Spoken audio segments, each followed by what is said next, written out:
Hi guys, ito pa ulit. Ayan, nag-pruning ulit ako.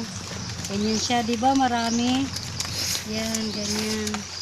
Kailangan siyang putulin. Kasi, para hindi sagabal sa pagbunga. Ayan siya, oh. Kailangan gupitin.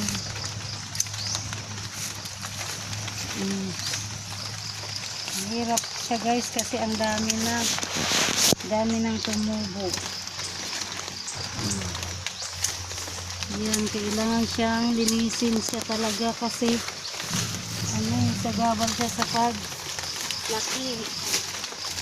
Sagabal siya sa mga bunga. Ito. Yan. Yan. Yan.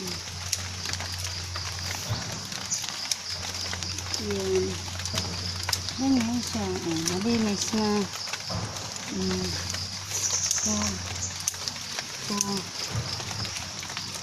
Yan.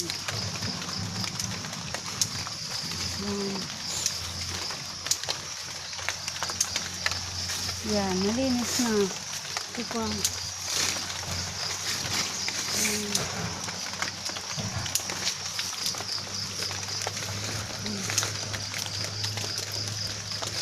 Okay. Tara. Dito pa tayo. May ginagmay oh.